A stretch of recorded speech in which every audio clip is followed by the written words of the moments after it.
Welcome, day ones, to another episode, Fearless Tuesdays. Man, we have 9 new games. We played so many over this last week, and we've had so much fun doing it. We've had so many awesome moments in the chat. We've had Alley Cat over there. We've had Duck. We've had Izzy. We've had Renari. Oh, we've had Five. Man, so much love. We've managed to reach over 100 subs, which is just insane. Thank you so much, guys, for all the love.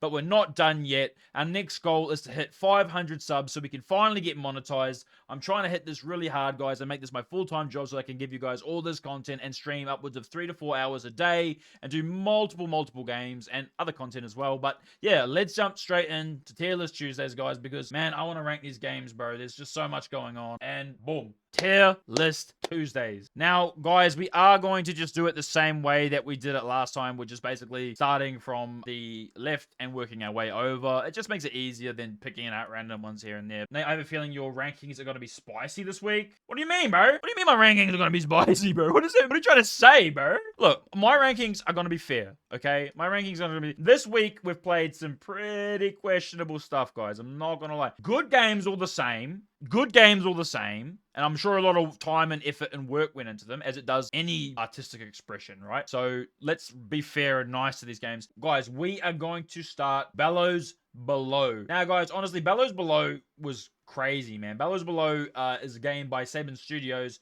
Kind of like a 3D psychological fishing horror simulator. We're pretty much contracted by a company to go out and catch some fish. We're supposed to be staying at this pond for 5 nights. However, you know, each night things get creepier and creepier and creepier. The task is to catch fish, fill a barrel, and then feed the barrel to a creature that seemingly lives in the pond. Now, guys, don't get me wrong. I really liked this game. It had a lot going for it. The sound...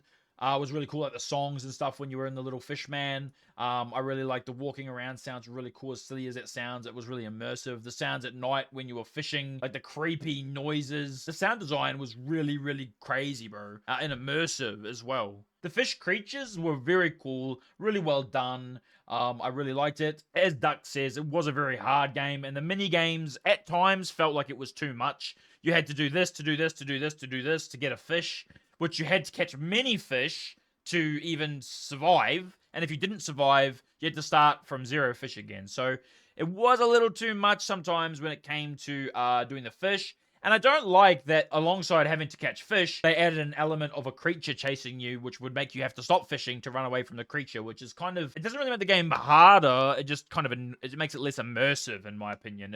You should have made like a creature chase you in the fishman, and then if the creature chases you inside the fishman, it catches you in real life and jump scares you in real life. That would have been a really cool idea. So anyway, guys, I'm going to be putting Bellows Below in C tier.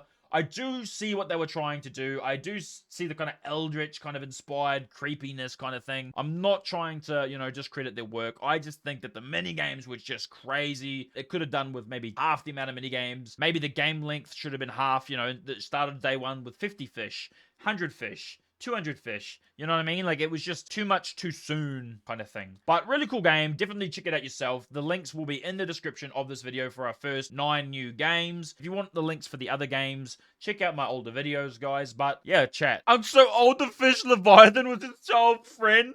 Nah. Anyway, guys, that's going to move us on to our next game, guys, which is going to be The Moth Inside Me by Soda Raptor. Now, this one's crazy, chat. This one's like a 3D psychological horror, thriller, nightmare, fever dream, all mixed into one. This game was crazy. There was moths, there was wallpaper changing, there was mothballs. Oh, man, this game was crazy, bro. Like, I really liked it in terms of the visuals, and if you like insects or moths, man, like, check this one out. There's not a lot of insects in the horror genre, so if you like that, check this one out. Very metaphoric. It felt very atmospheric. What do you guys think, chat, about that? The Moth Inside Me. You loved it, Alley Cat? Yeah, I thoroughly enjoyed it as well, Alley Cat. Super immersive, super liminal. Yeah, let's touch on that. It was super liminal. Like, at times, the corridors kind of had nothing going on. The storage area with all the crates and stuff, very empty, very blank, very, like, confusing. Kind of, yeah, really scary. And it's what it would feel like to just be thrown into an area where you have no idea where the fuck you are. You're just like, yep, go do something. Very creepy. And at times, with the dream sequences switching, it was hard to distinguish what was reality and what was real for the character. Was he actually dreaming this? Or was he actually living this? Like, what was actually happening? Very creepy. And when it comes to dreams, I don't really... Chat, I'm going to be honest with you. I don't really dream anymore. Or at least I don't dream enough to remember the dreams that I have. But I feel like for people that do dream a lot, it would be very creepy to have a reoccurring dream that is not... What's the word that I'm looking for? Have a reoccurring dream that's creepy and like scary, and you can't do anything to stop it. It's just always coming back, and even if you talk about it or remember it or dream journal it, you still have the same dreams that you maybe can't understand or you don't want to have, which is really scary to think about, that you're not in control of what your brain is showing you when you're sleeping. That's really scary, guys. But yeah, guys, in terms of games, this has to be one of the best games we've played in terms of visuals. It was visually really cool, very unique, very... yeah, just crazy. I really, really liked it. The ending gave you a lot to think about. It's very, as I say, metaphoric, very symbolic. But I like the ending quote that it left you with, guys. So for that reason, I am actually going to put this one here. The Moth Inside Me, guys. Oh, shit. I just misclicked. Now, where did it go? Ah, there it is. Okay, cool. We're good, we're good. I'm going to put the Canva. Stop it. Stop trolling me, Canva. I pay you. I'm going to put Moth Inside Me, guys, in B tier. There we go, guys. I feel like The Moth Inside Me is a great game. It tells a very loose story. It's kind of open for your own interpretation, but there's not many games like it, and for those reasons, I think it does deserve B. It's very unique. It tells its own story, which a lot of other games are kind of inspired by other games. So you can really see the authenticity come out in this one from the creator, which is why it's going to be in the B tier for me, guys. We are about to talk to Descent to the SS Veilbreaker by Episodic. Now, guys, this one is kind of like a psychological horror that's inspired by Iron Lung. If you don't know, Iron Lung is a game where basically you're on like a submersible, and you have these rudimentary controls, and you kind of travel around and you start seeing these weird things, hearing these weird noises. This takes on that very same kind of thing. I'm not going to spoil either game's plot because they're very short games. You can play them both yourself. But yeah, guys, we have Descent to the SS Veilbreaker. Now, I really did like the rudimentary controls. I thought they were going to be too simple and not really interesting or too hard to use correctly, but actually they were very easy to use. Very intuitive. The explanation on how to use them was a little bit annoying, having to read them and then also old mate read them to you over the radio. But it did work and they were easy to do. The art style was cool. The idea and the premise, the plot was really cool. I like the idea of, being an insurance adjuster, going in a submarine to go and check this wreck that nobody knows why it sank. The SS Veilbreaker was a cargo ship and it sank under mysterious circumstances. So now we're going to go and check out why the hell did this fucking big ass cargo ship that shouldn't have sunk, we're going to go see why. I like that. That was such a cool premise. But unfortunately, guys, as you get into the game, as Duck's saying, our first time around, we sank to the bottom and we had all this freaky shit go down. Like we had ghosts and knocking and banging and carrying on. And, I thought Diddy was coming to get me. I didn't know. I thought it was crazy. And then we hit the bottom and the game just ended. And it was like, okay, well, maybe that was the ending. Like, maybe that was the ending of the game. But then we were like, fuck it. Let's relaunch the game and play it through again and see what happens, right? To see if we missed the ending, because I didn't want to rank the game based on not seeing the ending. I felt that was unfair. So we loaded the game up again. We did all the controls flawlessly. We did everything perfectly the way you should do it. We get to the bottom and nothing happens. No cutscene, no ending. So we're like, oh, what the fuck? What's going on? We were like, maybe we should just touch the bottom of the ground in the submarine. Maybe that will trigger some sort of cutscene or event to happen. So we use the controls to slowly reverse the submarine and touch the ground. As we're touching the ground, my character's like, it starts clipping out of the submarine. And then he fully clips out of the submarine and we're just walking around underwater, 2,000 feet under the water, looking at this big ship. And our submarine's gone through the ground. It's nowhere to be fucking seen. So, man, that was rough, bro. Like, to play and that took an extra 15, 20 minutes to get back down there. Both times, it was like 20 minutes of gameplay. So, 40 minutes entirely for, in its entirety, for no ending. Crazy work, guys. Crazy. And those are game-breaking glitches that make the game unplayable. Which is, for those reasons, why I'm going to be putting it into the D tier with Huntsman. Thought it was going to be peak. I thought it was really good. Like I said, I love the idea. I love the art style. I loved everything about the game. That, like, it was really cool. Everything that it had going for it, chat, was going to be gank. Like, just, oh, bro, man. But then it turned out that it was just too glitchy, which is weird because I checked through the comments and there was no mentions of any glitches or game-breaking glitches. No one else had had any issues that I could tell. So I thought that would be fine, but I thought it would have been E tier. Look, I'm not going to lie, guys. I did contemplate putting it E tier. I really, really did. But E tier and don't play are reserved for... We haven't seen them yet. You know what I mean? I haven't seen those games yet.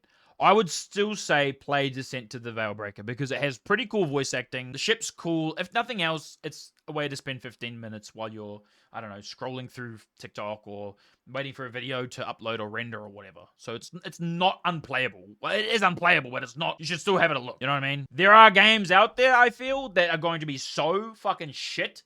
Not to be mean, but are going to be so bad. Like, you know, you step in it and you look at it and you're like, fuck. You know, or like a bird shitting on you. That we're going to have to put them in don't play. You know, we haven't found them yet, but they're going to be here. So that's why I'm not putting it in E or don't play. It's not bad enough. That's insane. We're going to be putting that in D. Huntsman is no longer alone in the D rank, guys. There's finally another game in the D rank. D rank is reserved for games that have glitches, bugs, text issues, clipping issues, all that kind of stuff.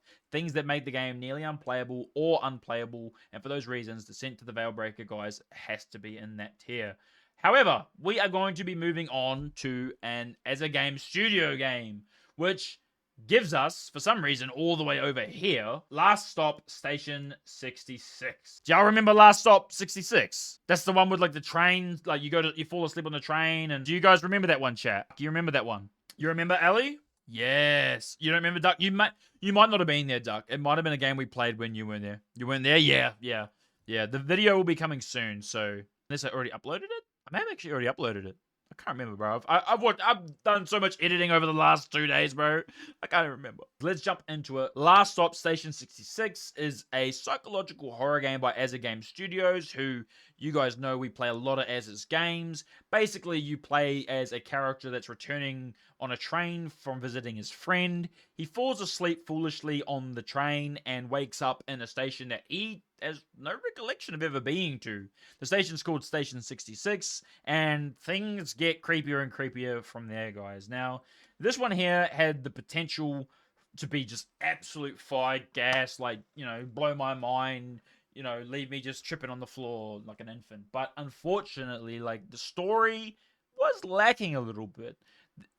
The art style was amazing, beautiful, what you would expect of an Azza game. Azza's art styles are always amazing, deliberate, and chosen for specific reasons. Sound design was amazing. The killer's voice acting was really creepy. I really liked it. I don't know if that's like a free thing that they got. Like, I don't know if it's like a voice pack that they've got or if someone actually did that themselves. Either which way, props to you, Azza. That was really, really cool.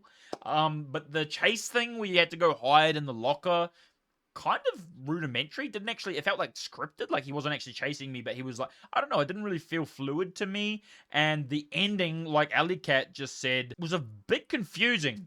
I was under the impression the whole time that we were actually stopping at a station that was like really creepy and like, you know, in a video game, some satanic worshipping kind of weird killer shit. But then it turns out that potentially, spoiler alert, big spoiler alert, skip ahead like a minute if you don't want to hear this, guys. We turn out to be the killer.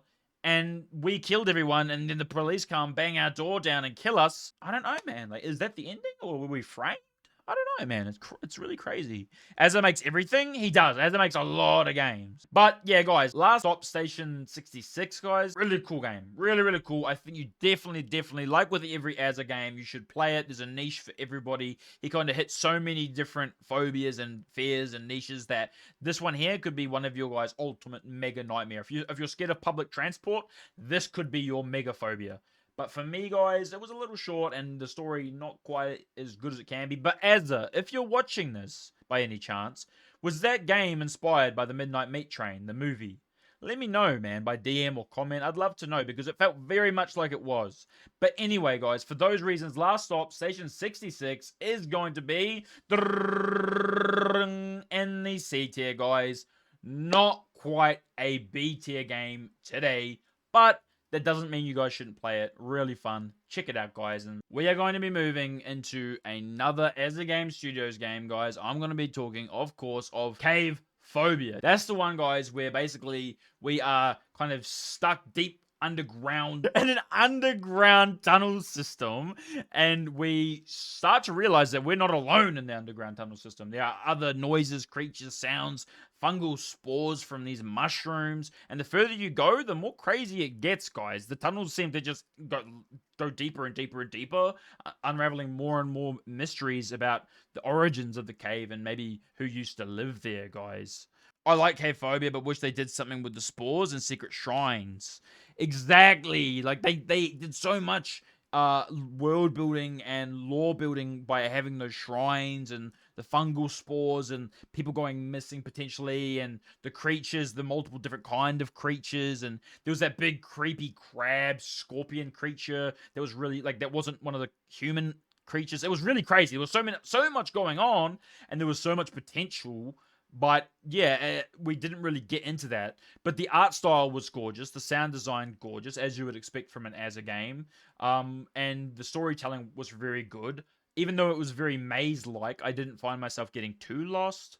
It did get a little bit repetitive, falling down and whatnot, but not too bad. I feel like the lighting was cool. It maybe could have been done a little bit better, but not too bad. The falling rocks were creepy as fuck. Do you guys remember those falling rocks that jump scared me every time? Like, for you guys, you'll probably say, oh, creepy rock. But for me, it's, oh my fucking god, a rock! Because you guys gotta understand, for me, that shit's loud as fuck. Like, I got you guys turned down for the game by like 10 decibels, so it's not too loud for you guys. But for me, that shit was crazy, bro. Yeah, really, really cool. Overall, I think it was a really cool game. The ending could have been better and the lore could have been better. But other than that, really, really dope. And for those reasons, guys, that is why Cave Phobia is going to go into B tier.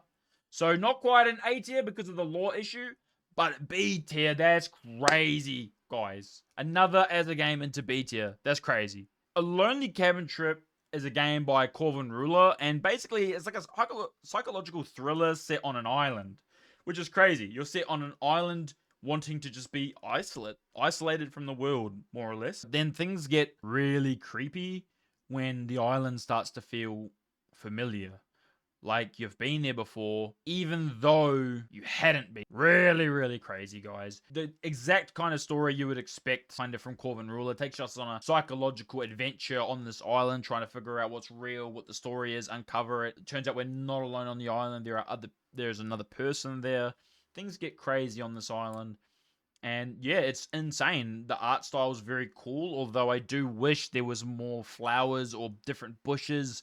Maybe some fauna like a deer or a bunny rabbit or a bird or something, just to maybe break up the monotony of the trees on the island. Yeah, like the story is definitely there. The story is very rich, but it is a little bit confusing. I don't really like the ending so much. The ending was alright, but it's not the best ending. It's a bit of an older game too by Corvin Ruler, so it's not exactly their most recent work, but ultimately it's not as good as the Stalked 2 in my opinion. I feel like the island is a little bit barren feeling or empty feeling. There were other endings. Exactly. You could go back and finish them, and potentially this story might resonate with you far more. This story might resonate with other people far more. For me, it didn't quite hit the same spot as Stalked 2. The Stalked 2 story was crazy. Stalked 2, that game was insane. That's why that was our first ever S tier game, because that game was just crazy. But Lonely Cabin Trip, guys, is still an amazing game, and the sound design is there. The story is there. Everything you would expect from a Corvin Ruler game is there, and it's a great play. I definitely think you guys should check it out. The link's in the description of the video, so download it, give it a go. Let me know in the comments how you found it. Did you try all 3 endings? Let me know, guys. But yeah, for me personally, guys, and this is going to be a hot take, Duck and Alley, don't get angry at me. I'm going to have to put this one here in C tier, guys, in C tier. Respectfully, it's going to have to go in C tier.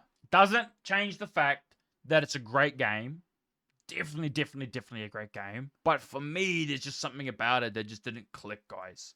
Just something about it that didn't quite click. And that's why it's going to go there. But yeah, highly recommend you play it and let me know how your experience was. I feel like he's improved so much. I agree. Corvin's improved a lot. And the Stalked 3 is in development right now, bro. The Stalked 3 is in development. And you know he's going to make the Stalked 3 even better, bro. It's going to have more scares, even more twisted. Insane, man. But guys, let's move into Human by Spectral Studios, psychological horror game where basically we play as a character in a abandoned research facility, or seemingly abandoned. This one here, guys, is super, super creepy, super liminal. It's walking around, tunnels, seeing, no activity really, but signs that something's not quite right here and something's happened. And pretty soon, we start to hear things as well, guys.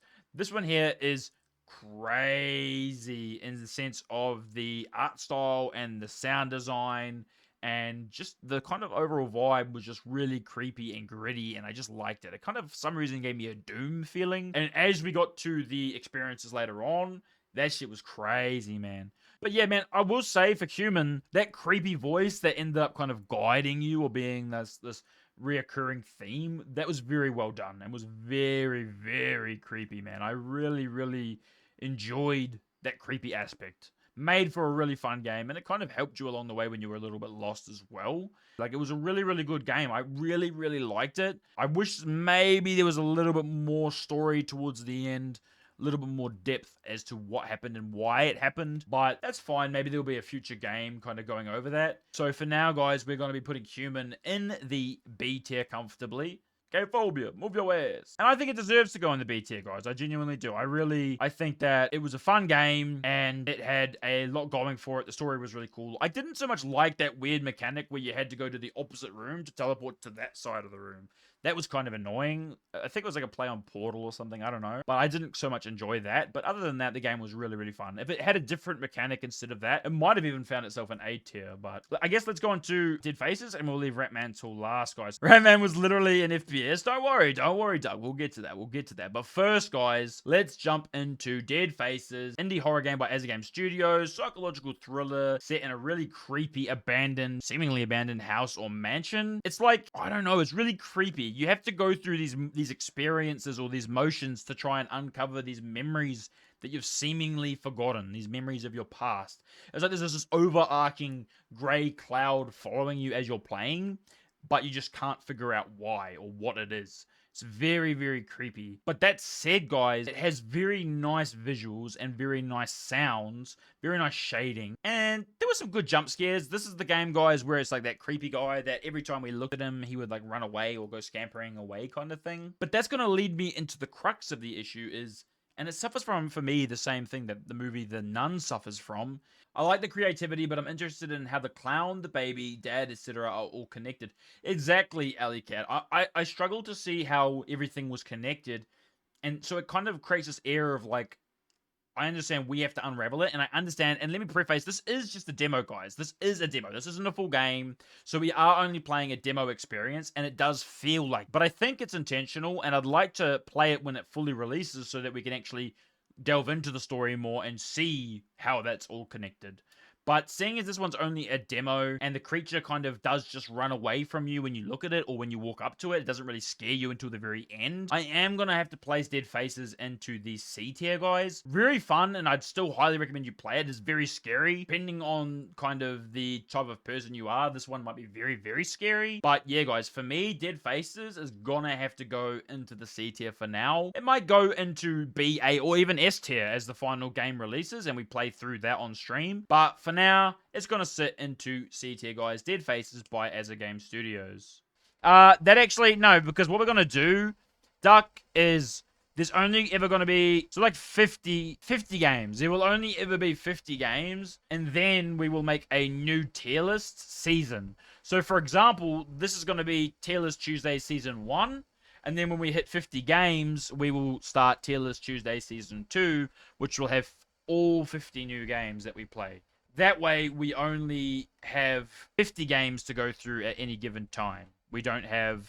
So, guys, we have Ratman by Azagame Studios himself, the man of the day. Many of his games have been on this list today. None of them have made it super high today. But, guys, with Ratman, that could change. Basically, we're playing as a character sent into the tunnels to investigate rumors of a local cryptid creature that's been eating people. And creature has been killing people and a military officer down in the tunnels in a local area. And so we've been sent down to basically uncover the truth of this creature and see what's really going on in these tunnels. Now, guys, this one is like this one's more of an FPS than it is anything else. You get guns, a shotgun, a baton, a shield, grenades. Man, you get everything. You're going through these windy tunnels with these weapons, just slaying these rat infested, mutated creatures that are trying to fuck you up, bro. Crazy, crazy, crazy. And then you get to the boss fight. The visuals are cool. You know, maybe it could have been a little bit better. The sound design, I will admit, could have been better. The rats were so fucking annoying with the noise they made. Like, shut up, you goddamn fucking rat. And there were sharks in the sewers. There were sharks in the sewers. That was crazy. I didn't expect there to be sewer sharks. Maybe sewer gators would have been better. Like gators in the sewers? Yeah, gators would have been better because that would have made more sense. But that was crazy, man. Like, I really, really enjoyed the breath of fresh air and the kind of comedy that it brought. It's inspired by the VHS movie VHS 94. There's a segment on there called, I'm not sure what it's called, but it's about Ratma, and it's really, really creepy. And so I'm really glad that Azza took that and he made it game. He made Ratma the game, which is just insane. Really, really cool. A really awesome concept. And yeah, I really, really enjoyed playing it, guys. It was, like I said, it was like a breath of fresh air. You know what? I'm going to put it in A tier. I'm not going to put it in S tier because the ending fight was a little bit monotonous and a little bit janky, a little bit weird. And the Ratman himself could have had a cooler, like, character design. I liked it, guys. I really did. And it was so different to play. It wasn't even a horror game. It was a horror game. It was a horror game, bro. But yeah, I thoroughly enjoyed Ratman, guys. It's one of Az's most crazy fun games. Really, really cool. And I would play it back again, probably. I really enjoyed it. It was really funny. But, guys, that's our 9 new games on the list. Take a look at it. Let me move my camera, guys, so that you guys can see it a little bit better. That's the wrong thing. That's what you want. There we go, guys. Our tier list for episode 5 of Tier List Tuesday, streamed live over on Twitch. Crazy, crazy, crazy. Insane, man. My problem with these games is they are also similar, unlike Swallow the Sea or Dead Seat. That's the thing. Dead Seat I haven't played, but Swallow the Sea was crazy. That's why it's an S tier game. Swallow the Sea was a breath of fresh air as well. Very, very different and just so well made, so well done. Oh, I love that game, bro. Swallow the Sea. I'm a Swallow the Sea glazer for sure, bro. Let's run through all of the other games on this list real quick. We're not going to go too crazy on them. We're just going to go bow, bow, bow, bow. I'm not downloading these game-ready drivers. Spitfire these so that we can play a game. This Stalk 2 by Corvin Ruler. Really creepy game. Definitely check it out. Free on Steam. The Third Pig, basically take on the story of the 3 pigs. Really, really creepy. Once Upon a Mind, a crazy kind of stalker story. Really creepy. Swallow the Sea, a feed and grow type game. Really, really enjoy it. These are my S tier picks so far. Super, super amazing. The A tier, guys, we Harvest Shadows. It's a farming horror type game. Really creepy. The Boba Tea Shop we play as someone starting up their own tea shop when things start to get creepier and creepier. Indigo Park, a mascot horror nightmare with Ramley the Raccoon guiding us through it. Clap Clap, a game with a security system with a mind of its own. Really, really creepy demon type thing. Bushside Rangers, another mascot horror. Decrepit, old, abandoned theme park. Really, really scary. The Convenience Store by Chiller's Art. My first ever Chiller's game. Really, really creepy. We play as a checkout clerk. Bloodbark. Basically, we're out cutting trees that are worth a lot of money, but not all as meets the eyes guy. Really creepy, creepy game. Fear the Unknown, Dave's Story. Going to clean a house or sit for a house, like do a house sitting job when really creepy occurrences start happening. Really, really good game. Old Friend. Super, super creepy, creepy game, guys, where basically we get tasked, we get a call from our old friend who's asking a favor of us, and we go to help them out, and things get worse from there. Broken Law, Don't Watch. Really creepy game, guys. Basically, we're playing as a shut-in Hikikomori, and things just get really, really creepy as his mind kind of deteriorates. Not going to talk about Ratman, guys, because we've already talked about it. Cursed Apartments in the B tier. Really creepy game. You start at floor number 8 and we got to get to floor number 1 to escape by finding anomalies. Super creepy. Peekaboo, we're in a haunted mansion with a creepy doll with chainsaw hands. Really scary. Monkeys with little thimbles that make noise and the creature comes and attacks you because he's sensitive to noise. Really scary, guys. Dagon, a narrative story-based story based on H.P. Lovecraft's Dagon of the same name. Really creepy game. You kind of just click through it and the narrator guides you through the story. It's really, really good. Really nice to just listen to while you study, do homework, whatever. Great, great game, guys.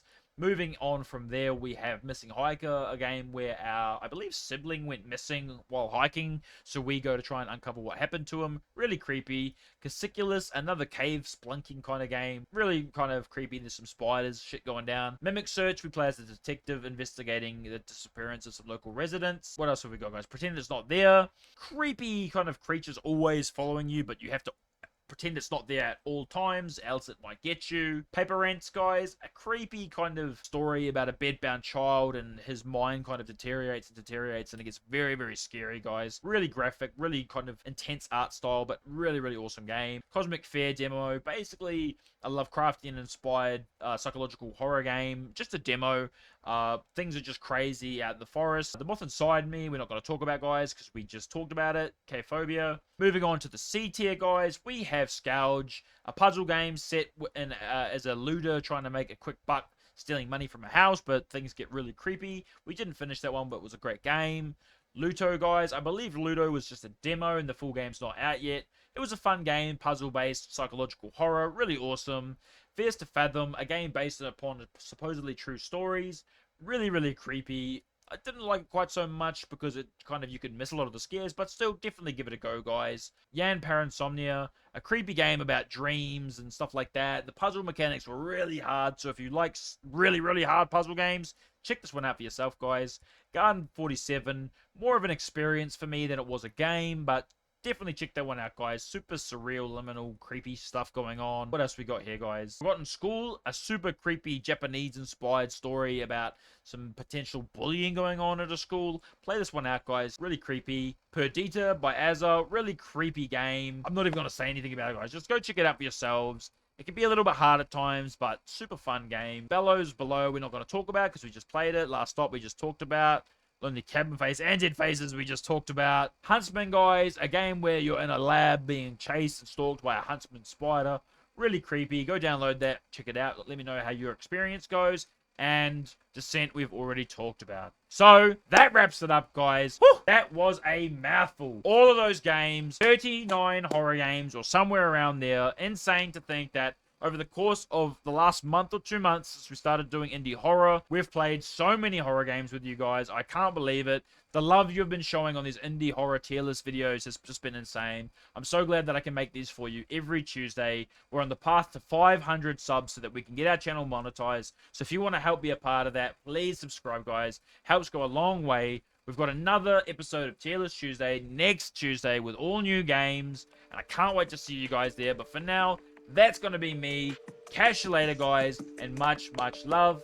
Put in the comments what you would have changed. But yeah, catch you later, guys.